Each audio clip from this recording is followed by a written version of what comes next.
नमस्कार। आज हम इलेक्ट्रोस्टैटिक पोटेंशियल स्थिर विद्युत विभव के अंतिम वीडियो लेक्चर में और पढ़ने वाले हैं किसी भी शेप के कंडक्टर के बाहर इलेक्ट्रिक फील्ड इंटेंसिटी को कैसे ज्ञात करते हैं। How can we find out an electric field from outside of a conductor having any shape and in other way we will study about the dielectric materials. What are the dielectric materials and what happens when we keep these dielectric materials under the influence of external electric field? परावैद्युत पदार्थ क्या होते हैं और क्या होता है जब हम परावैद्युत पदार्थ को बाहरी विद्युत क्षेत्र में रखते हैं। चालक और परावैद्युत पदार्थ में क्या अंतर है? What is the difference between conductor and dielectric materials? इसके अलावा कुछ और टर्म्स जैसे डाइलेक्ट्रिक कांस्टेंट, परावैद्युतांक, ध्रुवण, पोलराइजेशन, ध्रुवण सदिश, पोलराइजेशन वेक्टर, विद्युत प्रवृत्ति, इलेक्ट्रिकल ससेप्टिबिलिटी और इलेक्ट्रिकल ससेप्टिबिलिटी और डाइलेक्ट्रिक कांस्टेंट में संबंध, relation between dielectric constant and electric susceptibility, what is dielectric strength of a medium, किसी माध्यम की परावैद्युत सामर्थ्य क्या होती है। इन सब चीजों को हम आज के लेक्चर में जानने वाले हैं। किसी भी शेप का मैंने एक कंडक्टर लिया है, ये इरेगुलर शेप है और ये बिल्कुल इस तरह से है जैसे ये शेप हो और यहाँ पर क्या है, चार्ज। यहाँ सरफेस पर चार्ज डिस्ट्रीब्यूटेड है। इस सरफेस से बाहर की तरफ, इस सरफेस से बाहर इस पॉइंट पर मुझे इलेक्ट्रिक फील्ड इंटेंसिटी को फाइंड करना है। इस कंडक्टर से हॉलो कंडक्टर है, यहाँ बीच में खोखला हिस्सा है। इस पॉइंट पी पर मैं कैलकुलेट करना चाहता हूँ इलेक्ट्रिक फील्ड, तो यहाँ दिखाने के लिए 3D है, 2D में दिखाने के लिए मैंने इसको ऐसे कर दिया। इस तरह से मैं फाइंड करना चाह रहा हूँ। ये सरफेस है जिसको मैंने यहाँ से दिखा दिया। इस सरफेस से इलेक्ट्रिक फील्ड को मैं बाहर फाइंड करना चाह रहा हूँ इस पॉइंट पर। तो मैं क्या करूँ, गॉस की थ्योरम का मैं सहारा लूंगा और गॉस का थ्योरम कहता है कि पहले आप इस पॉइंट को घेरती हुई या इस पॉइंट से पास होती हुई एक सममित पृष्ठ की कल्पना कीजिए, सिमेट्रिकल क्लोज सरफेस की कल्पना कीजिए और मैं पाता हूं कि वो एक सिलेंडर है। यहाँ एक्चुअल कंडीशन ये है और इसको आप 2D के रूप में यहाँ देख रहे हैं। ये सरफेस पर चार्ज है तो सरफेस से लंबवत परपेंडिकुलर इलेक्ट्रिक फील्ड निकलता है, विद्युत क्षेत्र निकलता है। तो ये मैंने विद्युत बल रेखाएं शो की है और इस पॉइंट पी से गुजरता हुआ एक सममित बेलनाकार पृष्ठ सिमेट्रिकल सिलेंड्रिकल सरफेस में चुन लिया है और इस बेलनाकार पृष्ठ के 3 भाग है, S1 और S2 सर्कुलर एंड है, S2 चालक से बाहर है और S1 चालक के अंदर है। ये जो बाहर वाला सिलेंडर का पार्ट है ये इधर रहेगा और इस चालक की मोटाई में अंदर कौन सा पार्ट रहेगा, ये वाला सिलेंडर अंदर रहेगा। S1 सर्कुलर एंड, S1 वृत्ताकार भाग चालक के अंदर है, S3 वृत्ताकार भाग चालक के बाहर है और यहाँ से इलेक्ट्रिक फील्ड लाइंस, विद्युत बल रेखाएं बाहर निकल रही है। और जितना एरिया इस सिलेंडर को अगर मैं यहाँ से बनाता हूँ, ये सिलेंडर है, मान लीजिए मैं इसको इसके अंदर पेनिट्रेट कर देता तो कितना हिस्सा इस वाले भाग से निकलता, यहाँ पॉजिटिव है सब जगह, तो इतना ही हिस्सा, जितना सर्कुलर एंड ये है, जितना सर्कुलर एंड ये है, उतना ही हिस्सा बीच में से निकलता। अगर मैं इसको पेनिट्रेट करता हूँ, इसके अंदर ले जाता हूँ, तो बीच में जो हिस्सा रहेगा वो भी यही रहेगा। इसी तरह का हिस्सा बीच में भी बना।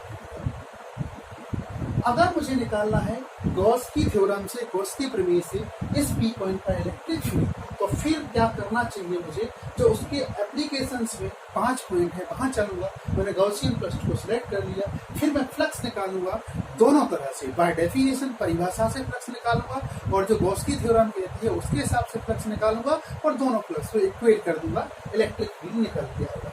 ये बेलनाकार पृष्ठ सममित है, सिमेट्रिकल है। तो अगर मैं छोटा सा एरिया, यहाँ कोई ds एरिया चुनता हूँ, बिल्कुल छोटा सा, जैसा कि हमने पहले पढ़ा है, ds एरिया, इस ds एरिया का जो वेक्टर होगा वो भी बाहर की ओर किसी डायरेक्शन में होगा। E की डायरेक्शन, क्योंकि एरिया का वेक्टर हमेशा कहाँ होता है, बाहर की ओर होता है। अगर मैं यहाँ एक सिलेंडर चुनता हूँ, ये सिलेंडर का सर्कुलर एंड है, इस सर्कुलर एंड पे कोई सा भी ds चुनूंगा तो उसका एरिया भी बाहर आ रहा है और इस प्लस इलेक्ट्रिक फील्ड का जो डायरेक्शन है वो भी बाहर की तरफ है, दोनों डायरेक्शन एक जैसे हैं, तो ई और डी एस के बीच का एंगल यहाँ 0 डिग्री होगा। फिर मामूली सा फ्लक्स, एक अल्प फ्लक्स डी फाई ई निकालूंगा। डी फाई ई अगर वेक्टर के फॉर्म में लिखूंगा तो ई डॉट डी एस लिखूंगा, अगर इसको स्केलर फॉर्म में लिखूंगा तो E D S cos 0 degree लिखूंगा। ई और डी एस के बीच का एंगल 0 है, तो ये निकल के आएगा ई डी एस। इस छोटे से एरिया के लिए इलेक्ट्रिक फील्ड की वैल्यू मैंने कांस्टेंट मानी है, उसको मैं बाहर निकाल सकता हूँ। ऐसे ऐसे इनफाइनाइट एरिया इस सर्कुलर एंड में मैंने चुन लिए, और इस सर्कुलर एंड S1 के लिए जब मैं फ्लक्स याद करता हूँ तो वो हो जाता है E into D S. For area S2, इस S2 एरिया के लिए फ्लक्स हो जाता है डी फाई को मैं समाकलन कर दूंगा, जोड़ दूंगा इसके सारे छोटे छोटे एरिया, ई बाहर निकाल के डी एस का समाकलन कर दूंगा। ये मेरा S2 सरफेस का फ्लक्स आएगा, और डी फाई ई को समाकलन करने पर फाई ई आता है। तो फाई ई कौन से एरिया के लिए? S2 एरिया के लिए आया। ई पूरे डी एस मिलके ये सर्कुलर एंड है, वृत्ताकार क्षेत्रफल बना देता है, और वृत्ताकार क्षेत्रफल को चाहे मैं पाई आर स्क्वायर लिख लूँ या पाई आर स्क्वायर इक्वल टू ए लिख लूँ एरिया के लिए, तो ई इंटू ए में लेता हूँ। ये फाई ई फ्लक्स निकल के आया S2 सरफेस के लिए। लेकिन क्या ये बंद पृष्ठ है? ये बंद पृष्ठ नहीं है, ये खुला पृष्ठ, ये दूसरा खुला पृष्ठ, और ये जो कर्व्ड सरफेस एरिया है ये तीसरा खुला पृष्ठ है। तीनों पृष्ठों को अगर हम मिला देंगे तो बंद पृष्ठ होगा। टोटल अगर बंद पृष्ठ के लिए हम कैलकुलेशन करना चाहते हैं तो कैलकुलेशन आएगी फाई, ये बंद पृष्ठ का साइन है, equal to S1 EDS cos थीटा प्लस S2 EDS cos थीटा और प्लस S3 EDS cos थीटा। इस तरह से मुझे लिखना पड़ेगा। टोटल में फ्लक्स अगर निकालना चाहता हूँ EDS cos थीटा, ये कैसे होगा? S1 पृष्ठ कहाँ है? अंदर, तो E की वैल्यू कितनी है अंदर? इनसाइड द सिलेंडर E की वैल्यू 0 है, तो यहाँ E की वैल्यू 0 हो जाएगी, तो ये पूरा पोर्शन 0 होने वाला है। यहाँ से लिखता हूँ 0 प्लस S2 कौन सा एरिया है? ये वाला। यहाँ EDS दोनों के बीच का एंगल 0 है, तो ये हो जाएगा EDS, ये S2 है, cos 0 और 0 की वैल्यू 1। इसको आगे सॉल्व करूंगा जैसे मैंने अभी सॉल्व किया था, तो ये आएगा EA plus curved surface area, जो भी सिलेंडर है कर्व्ड एरिया है।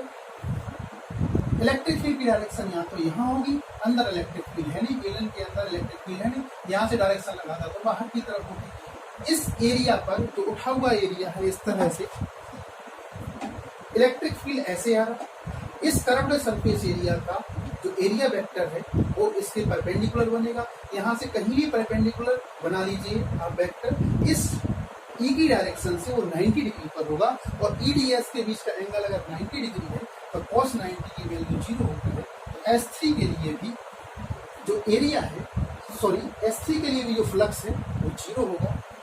S1 के लिए 0, क्योंकि कंडक्टर के अंदर सिलेंडर का पार्ट है S1, और कंडक्टर के अंदर कोई चार्ज नहीं होता, तो E इक्वल टू 0 हो जाएगी।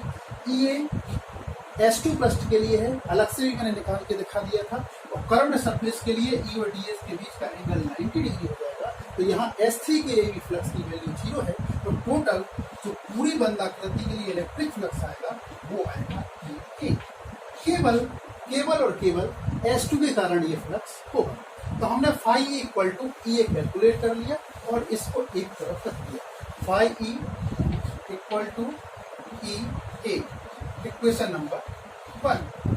Q equal to here, Q equal to inside the charge inside the cylinder है वो होगा सिग्मा, और एरिया तो जो यहाँ है वो यहाँ है वो यहाँ है, ये मैं बता चुका हूँ आपको 3D पिक्चर से। तो sigma into A, Q equal to है सिग्मा इंटू ए आ रहा है, चार्ज है तो सिग्मा, इसको ऐसे लिखूं Q upon epsilon not. Integrating अवस्था, जितना चार्ज आपकी आकृति के अंदर है उसको देखो और एप्सिलॉन नॉट का भाग लगा दो। अगर एयर और वैक्यूम मीडियम है, Q है सिग्मा इंटू ए, सिग्मा सरफेशियल चार्ज डेंसिटी है अपॉन एप्सिलॉन नॉट, ये इक्वेशन 2।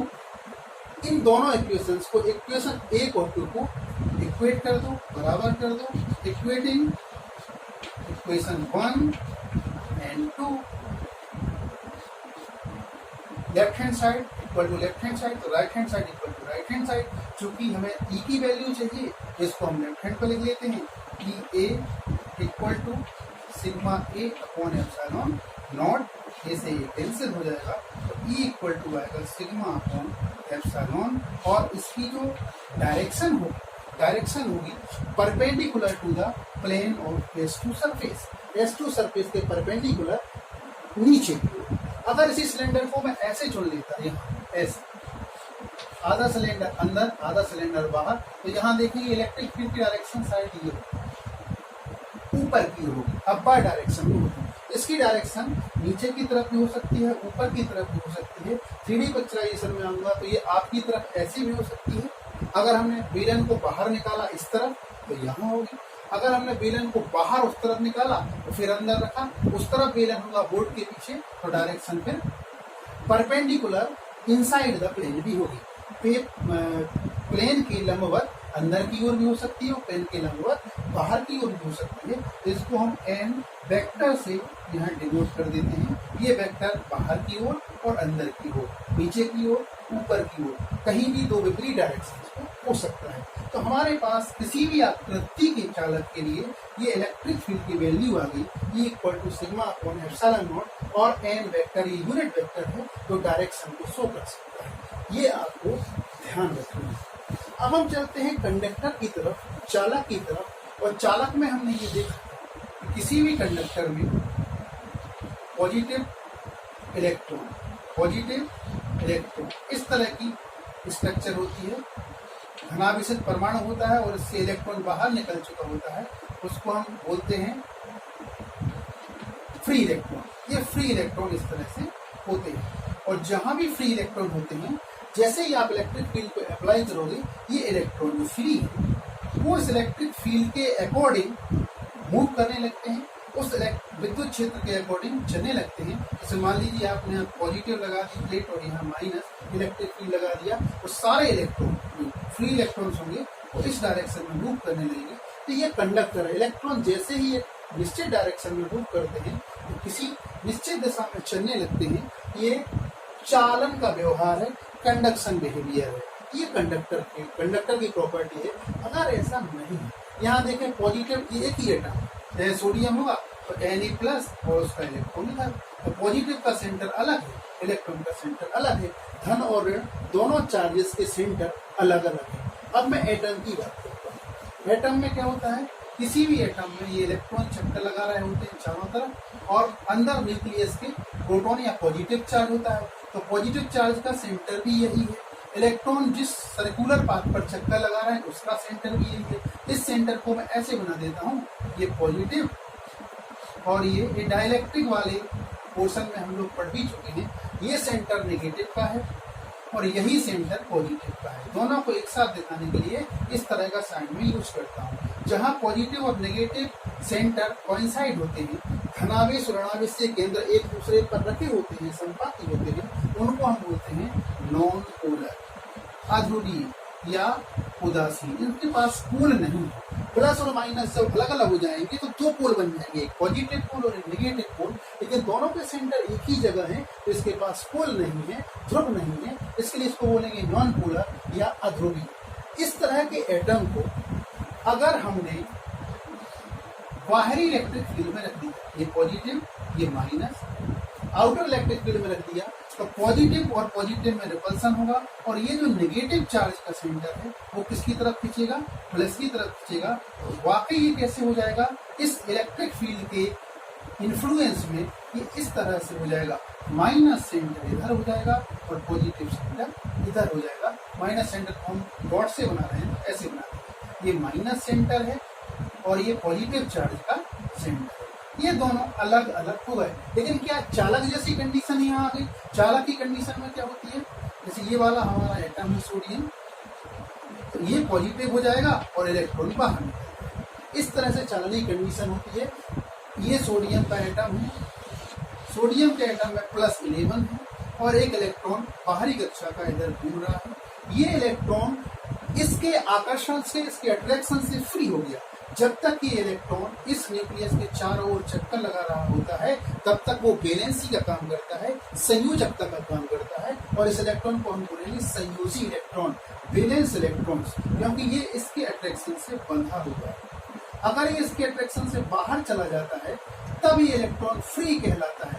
अगर वैलेंस इलेक्ट्रॉन पर हम इलेक्ट्रिक फील्ड को अप्लाई करें तो ये वैलेंस इलेक्ट्रॉन कहीं भी नहीं जाता है, क्योंकि इसके अट्रैक्शन से बंधा हुआ है, पॉजिटिव चार्ज के अट्रैक्शन से बंधा हुआ है। लेकिन यदि ये फ्री इलेक्ट्रॉन है, ये इस ऑर्बिट को, इस कक्षा को छोड़ के बाहर चला गया है, यहाँ घूम रहा है, तो ये इलेक्ट्रॉन को इस प्लस की तरफ इजीली अट्रैक्ट हो जाता है। इसको बोलते हैं फ्री इलेक्ट्रॉन। इस तरह की कंडीशन इस मटेरियल में अभी नहीं है। ये एक ही उस एटम से इस इलेक्ट्रॉन को उसने बाहर नहीं जाने दिया है, केवल दो पोल बन गए, ये प्लस और नेगेटिव, इसकी सरकमफ्रेंस से या इसकी परिधि से बाहर ये नहीं गया है। नेगेटिव चार्ज इलेक्ट्रॉन ने अभी ऑर्बिट नहीं छोड़ी है, अब भी ये पॉजिटिव सेंटर के अट्रैक्शन में है। इस तरह की चीज अगर है तो ये डाई इलेक्ट्रिक, इसको बोलते हैं डाई इलेक्ट्रिक मटेरियल। कंडक्टर से आपको डिफरेंस समझ में आ गया होगा। कंडक्टर में फ्री इलेक्ट्रॉन होते हैं, चालक में मुक्त इलेक्ट्रॉन होते हैं। परावैद्युत पदार्थ में मुक्त इलेक्ट्रॉन नहीं होते हैं, केवल खिंचाव हो जाता है, पॉजिटिव और नेगेटिव सेंटर अलग हो जाते हैं। क्या ये पहले थे? पहले नहीं थे। पॉजिटिव और नेगेटिव दोनों सेंटर एक दूसरे पर रखे थे, कोइंसाइड थे, पहले नहीं थे, लेकिन अब हो गए। किसके प्रभाव में हो गए? बाहरी विद्युत क्षेत्र के प्रभाव में हो गए। Under the influence of external electric field dipole creates. जो अध्रुवी अणु था या ध्रुवी परमाणु था वो कैसा हो गया? ध्रुवीय हो गया। ये पदार्थ, ये परावैद्युत पदार्थ हैं, ऐसे पदार्थ जो अपने में से विद्युत का चालन नहीं करते। The materials which do not conduct electricity but they show electric effect on applying external electric field। ऐसे पदार्थ जो स्वयं में से विद्युत धारा को तो प्रवाहित नहीं होने देते, लेकिन बाहरी विद्युत क्षेत्र में रखे जाने पर विद्युत प्रभाव दर्शाते हैं। ये विद्युत प्रभाव दर्शा रहे हैं क्योंकि positive negative centre opposite charge की तरफ शिफ्ट हो गए हैं, विपरीत आवेश की तरफ चले गए हैं। तो विद्युत प्रभाव तो दर्शाया, लेकिन बिजली का चालन नहीं किया, क्योंकि ये इलेक्ट्रॉन अभी मुक्त इलेक्ट्रॉन नहीं बना। ये अध्रुवी परमाणु या नॉन पोलर मॉलिक्यूल था। ऐसा भी हो सकता है द्विध्रुव पहले से ही हो, जैसे HCl। HCl में H पर पार्शियल पॉजिटिव होता है, Cl पर पार्शियल नेगेटिव होता है। ऐसा भी हो सकता है। ऐसे बहुत सारे मॉलिक्यूल पॉजिटिव नेगेटिव मैंने यहाँ दिखा हुए हैं। HCl कैसा होता है? ये क्या डाई इलेक्ट्रिक है और ध्रुवीय होता है? ध्रुवीय तो होता है, लेकिन इसके जो डाइपोल्स हैं, द्विध्रुव हैं, पॉजिटिव और नेगेटिव चार्ज जो सेपरेट है, सेंटर एक नहीं है, अलग अलग है, इसलिए ये डाइपोल है। इसमें एक पॉजिटिव सेंटर है, एक नेगेटिव सेंटर है, लेकिन डाइपोल्स इरेगुलरली अरेंज्ड हैं, अनियमित रूप से व्यवस्थित हैं और एक दूसरे के प्रभाव को खत्म कर रहे हैं। टोटल डाइपोल मूवमेंट कितना होता है? इनका 0 होता है। यहाँ जब इसी मटेरियल को उठा के हमने आउटर इलेक्ट्रिक फील्ड में रख दिया, ये दो प्लेटें हैं, पॉजिटिव प्लेट, नेगेटिव प्लेट, दोनों के बीच की डिस्टेंस d है।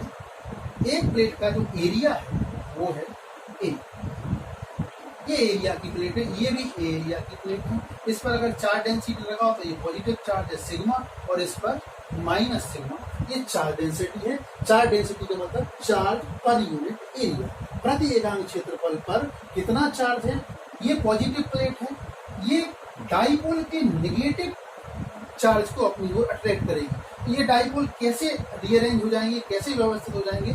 सब डाइपोल्स के नेगेटिव चार्ज भागना चाहेंगे इस पॉजिटिव प्लेट पर, और पॉजिटिव चार्ज भागना चाहेंगे इस नेगेटिव प्लेट की तरफ। तो यहाँ देखो डाइपोल कैसे हुए, माइनस प्लस, माइनस इस तरफ आ गया लेफ्ट हैंड पर, क्योंकि लेफ्ट हैंड पर पॉजिटिव प्लेट है, और पॉजिटिव कहाँ जा सकता था? मैक्सिमम यहाँ जा सकता था, इस प्लेट की तरफ माइनस। दूसरा डाइपोल, दूसरा द्विध्रुव देखो, दूसरे द्विध्रुव में भी माइनस प्लस 2 सेंटर है। माइनस सेंटर किसकी तरफ खिंच गया? प्लस की तरफ। पॉजिटिव सेंटर किसकी तरफ खिंच गया? माइनस की तरफ। इसी तरह से हो गया।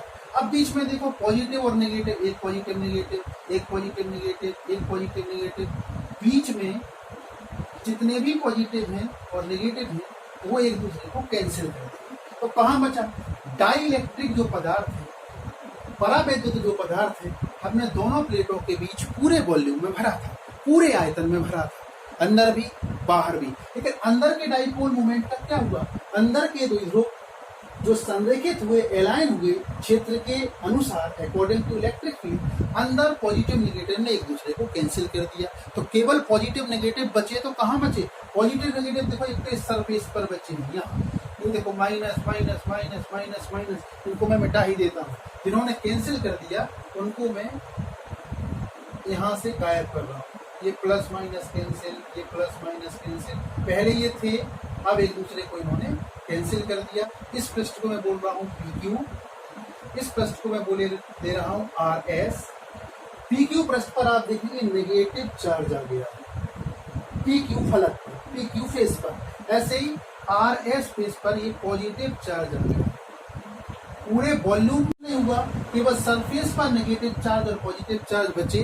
अंदर के जितने भी डाइपोल थे, एक के पॉजिटिव ने दूसरे के नेगेटिव को कैंसिल कर दिया। पूरे वॉल्यूम में भरने के बाद भी चार्ज सरफेस पर ही रहा। इस PQ सरफेस पर नेगेटिव, RS सरफेस पर पॉजिटिव। और आप जानते हो पॉजिटिव से नेगेटिव की ओर एक इलेक्ट्रिक फील्ड जनरेट हो जाता है। तो मैं इसको इस तरह से बना रहा हूँ, ये जो इलेक्ट्रिक फील्ड है वो E इंटरनल है, E इंटरनल, या इसको E प्रेरित, इंड्यूस्ड में बोलते हैं, E प्रेरित। ये जो इलेक्ट्रिक फील्ड है, बाहरी इलेक्ट्रिक फील्ड के जो अगेंस्ट बन रहा है, उसको मैं बोल रहा हूँ E इंड्यूस्ड, E प्रेरित, इसको इंड्यूस्ड बोलता हूँ। यहाँ जो माइनस चार्ज इंड्यूस हुआ, इसको मैं बोल दे रहा हूँ माइनस QI। इस पूरे चार्ज को, इस माइनस चार्ज को मैंने बोल दिया QP, Q, और Q के साथ I लगा दिया इंड्यूस, और नेगेटिव चार्जेस थे इसको मैंने माइनस कर दिया। यहाँ देखो RS प्लेट पर जो चार्ज है, सारा चार्ज पॉजिटिव है और प्रेरित हुआ है। इस बाह्य विद्युत क्षेत्र से डाइपोल निश्चित दिशा में व्यवस्थित हुए, निश्चित डायरेक्शन में अरेंज हुए, और ये प्रेरित हो गया। इसको हम बोलेंगे पॉजिटिव QI। दोनों चार्जेस के बीच की डिस्टेंस, प्लेटों की डिस्टेंस कितनी है? D। इन दोनों, ये माइनस इस प्लेट पर है, ये प्लस इस प्लेट पर है, तो दोनों इस प्लेट के पास है, बिल्कुल जस्ट इस इन प्लेट्स के बीच की डिस्टेंस D है। तो इन दोनों चार्जों के बीच का डिस्टेंस भी कितना हो गया? D हो गया। ये इस डाइलेक्ट्रिक स्लैब की समरी है। डाइलेक्ट्रिक मटेरियल ने इलेक्ट्रिक इफेक्ट दिखाया, विद्युत प्रभाव दिखाया। अब भी ये जो माइनस है, ये माइनस बाहर निकलकर नहीं गए। बाहर निकलकर कब जाएंगे? तो हम अभी पढ़ेंगे डाइलेक्ट्रिक स्ट्रेंथ। अब हम कुछ टर्म्स यहां से सीख लेते हैं। आप सीख गए होंगे डाइलेक्ट्रिक मटेरियल्स क्या होते हैं। क्या होता है जब डाइलेक्ट्रिक को आउटर या एक्सटर्नल इलेक्ट्रिक फील्ड में, बाहर विद्युत क्षेत्र में रखा जाता है, तो डाइलेक्ट्रिक जो मटेरियल होता है वो इंटरनल इलेक्ट्रिक फील्ड, आंतरिक विद्युत क्षेत्र उत्पन्न करता है और बाहरी विद्युत क्षेत्र का विरोध करता है। तो ई नेट क्या हो जाएगा? ई नेट को मैं ई ही बोल रहा हूं। ये परिणाम रिजल्टेंट ई कितना बचेगा? बाहर से हमने कितना लगाया था?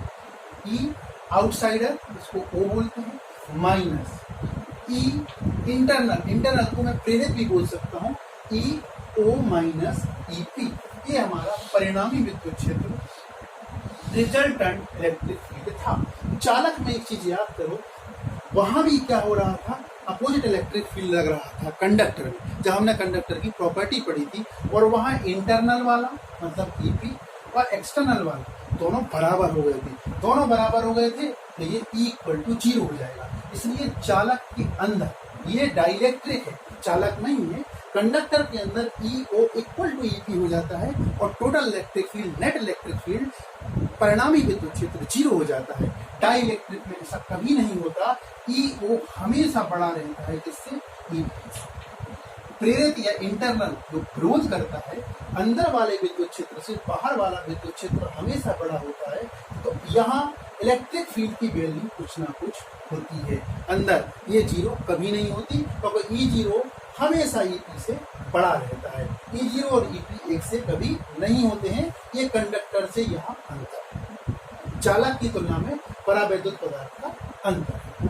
हम अब टर्म पढ़ने जाते हैं सबसे पहले हम टर्म पढ़ेंगे क्या होता है डाई इलेक्ट्रिक कांस्टेंट, परावैद्युत पदार्थ क्या होता है। डाइलेक्ट्रिक कांस्टेंट को हम कैसे डिनोट करते हैं, और इसका एक और नाम है स्पेसिफिक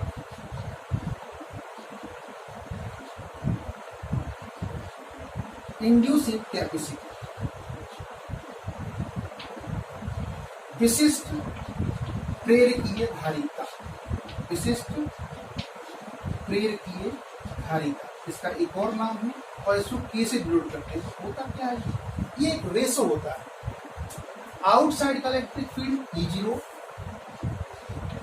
एक्सटर्नल इलेक्ट्रिक फील्ड बाहरी विद्युत क्षेत्र, और परिणामी विद्युत क्षेत्र।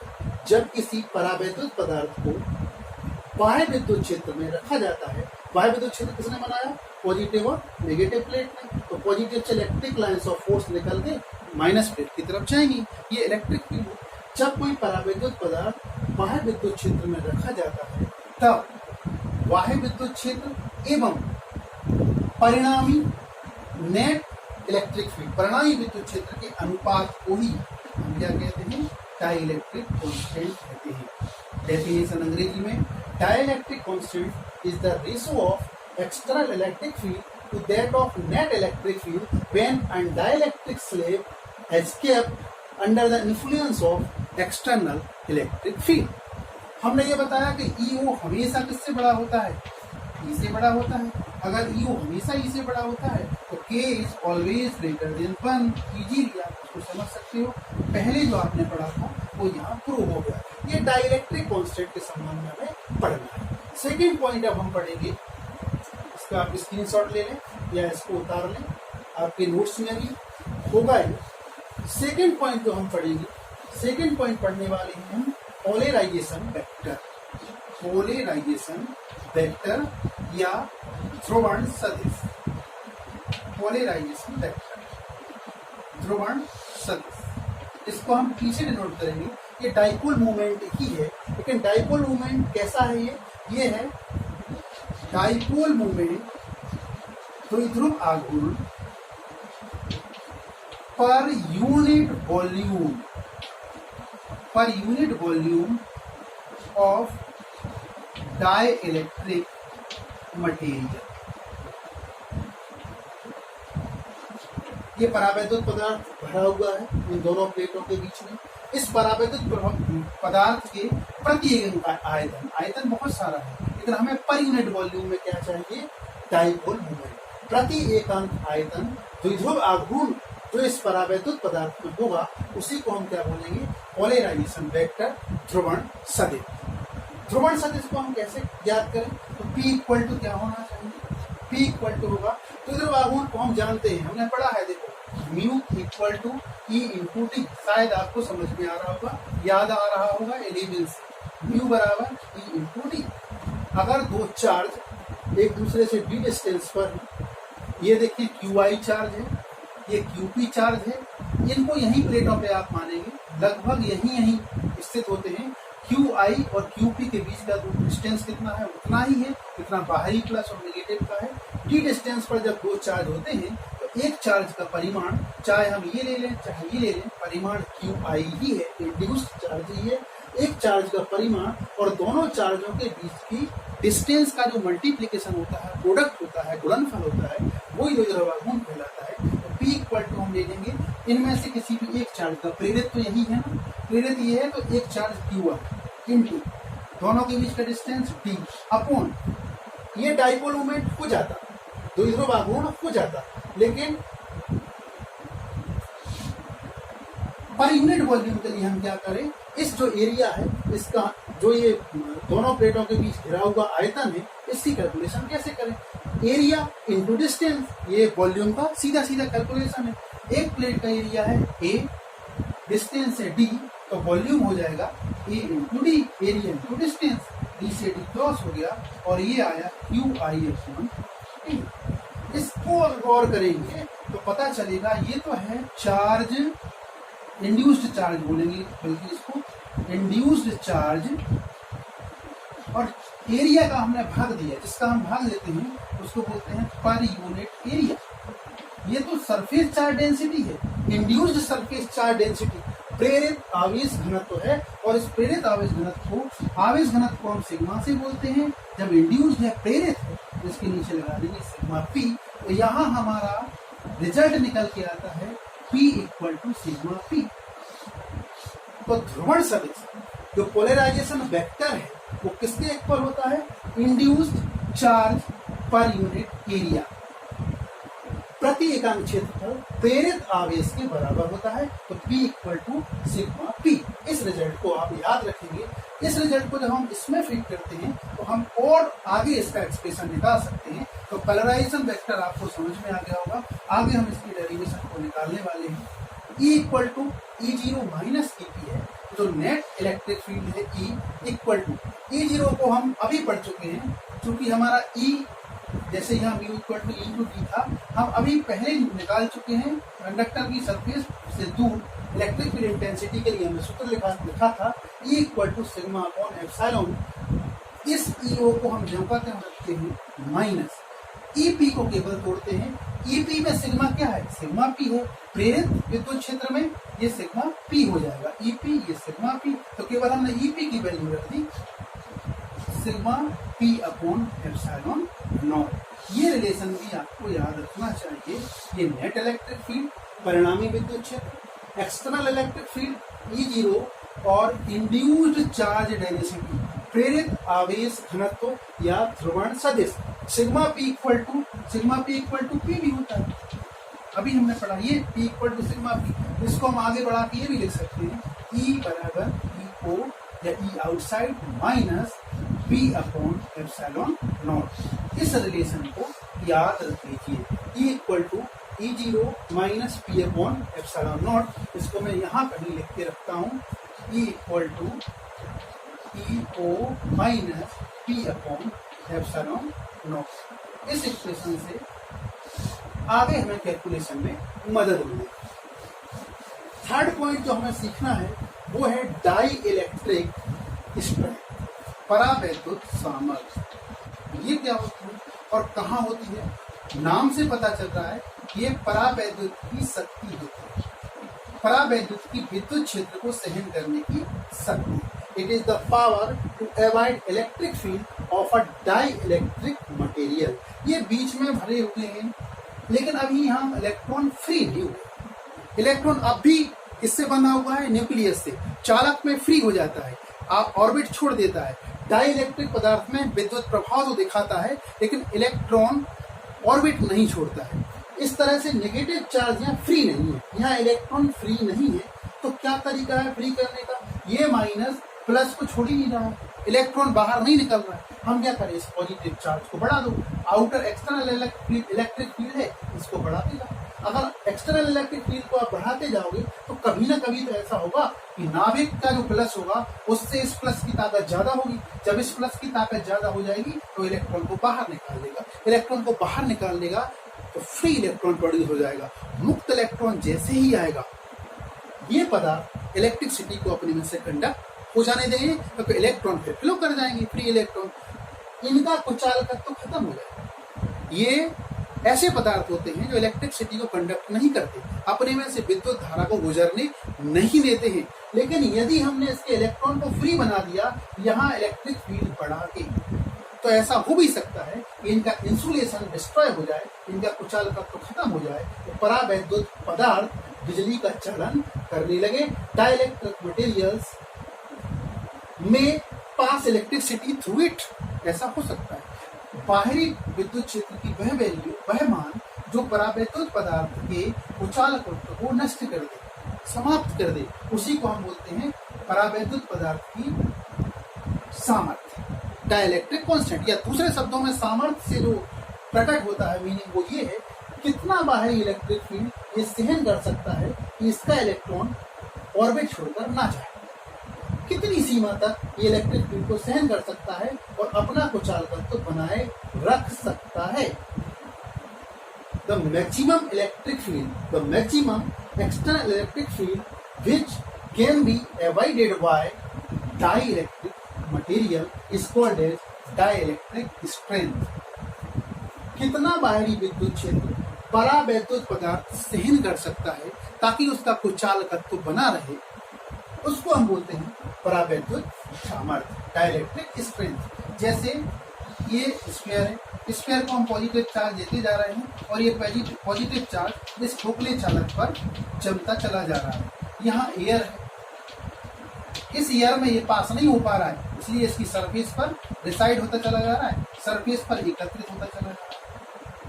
इसको जैसे जैसे बढ़ाते जाओगे, इसको चार्ज देते जाओगे तो इसका क्या बढ़ता जाएगा, पोटेंशियल, विभव। इसका विभव बढ़ता जाएगा, बढ़ता जाएगा, बढ़ता जाएगा, और जब इसका पोटेंशियल 3 × 10⁶ वोल्ट पर मीटर हो जाएगा, 1 मीटर में इतना वोल्टेज इस कंडक्टर स्फीयर पर, इस चालक गोले पर जब हो जाएगा, तब ये आवेश कहाँ डिस्चार्ज हो जाएगा, एयर में।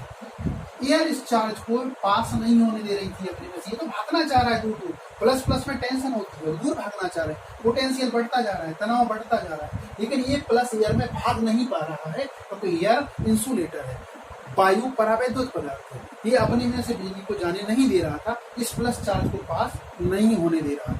लेकिन जब 3 × 10⁶ वोल्ट पर मीटर ये इलेक्ट्रिक फील्ड हो जाएगा, तो ये चार्ज एयर के जो इंसुलेशन है, एयर का, वायु का जो कुचालकत्व है उसको खत्म कर देगा और इसमें से पास होने लगेगा, विसर्जित होने लगेगा। तो परावैद्युत सामर्थ्य हवा की कितनी कहला, हवा ने कब तक आवेश को सहन किया, कब तक आवेश को अपने में से पास नहीं होने दिया, जब तक कि 3 × 10⁶ वोल्ट प्रति मीटर का एक्सटर्नल इलेक्ट्रिक फील्ड, विद्युत क्षेत्र उसको नहीं मिला।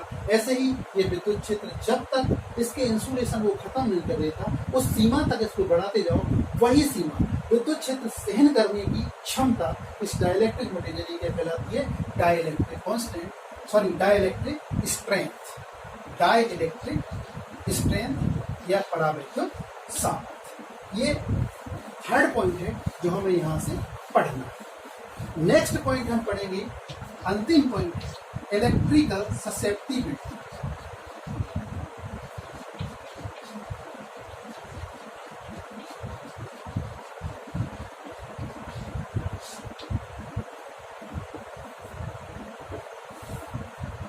डाइलेक्ट्रिक पदार्थ विद्युत क्षेत्र के प्रति कितना सुग्राही है, how much sensitive dielectric material is toward external electric field. ये कौन सी राशि शो करती है, ये शो करती है P.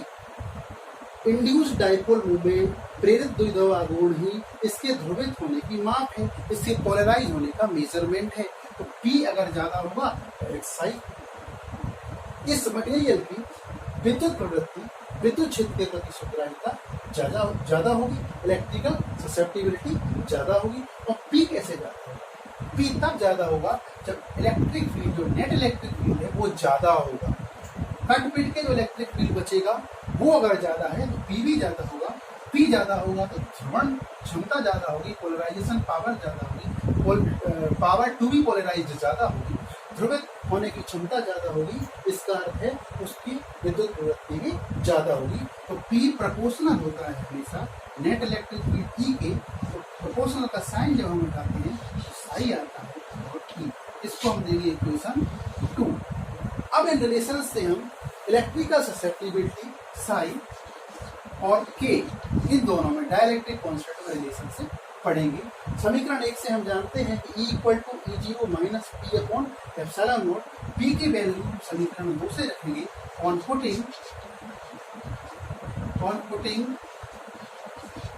Value of P from equation 1 equation 2। समीकरण 2 से P की वैल्यू रखेंगे 0 माइनस P की वैल्यू रख दी साई E अपॉन ε0। ये समीकरण 3। हमें चाहिए के हमें पता है के क्या होता है, के होता है E0 upon E, outer external field upon net electric field. तो क्यों ना हम E से डिवाइड कर दें, सभी टर्म्स को कर सकते हैं। इसको भी हमने E से डिवाइड किया, इसको भी E से डिवाइड किया और इस टर्म को भी E से डिवाइड किया, तो E0 अपॉन E हमारे पास आ जाएगा। इस E से E कैंसिल, E और E ये कैंसिल, तो 1 बचा। 1 = E0 अपॉन E को हम K कह सकते हैं। के minus psi upon epsilon naught. ये माइनस की टर्म है, इसको इस तरफ लाएंगे तो psi upon epsilon not positive हो जाएगी। ये पॉजिटिव +1 है, के की साइड ले जाएंगे तो के -1 हो जाएगा और साई हमारा यहाँ से निकल के आएगा एप्सिलॉन नॉट का मल्टीप्लाई के -1 में, तो एप्सिलॉन नॉट के -1 ब्रैकेट में। ये इक्वेशन 4 है और इक्वेशन 4 ही रिलेशनशिप की है डाइलेक्ट्रिक कांस्टेंट के और इलेक्ट्रिकल ससेप्टिबिलिटी साई। इतनी चीजें आपको डाइलेक्ट्रिक मटेरियल के लिए और कंडक्टर के लिए याद रखनी पड़ेगी। नेक्स्ट लेक्चर से हम कैपेसिटेंस धारिता को शुरू करेंगे, तो धारिता खत्म होते ही आपकी फर्स्ट यूनिट खत्म हो जाएगी। Thank you very much.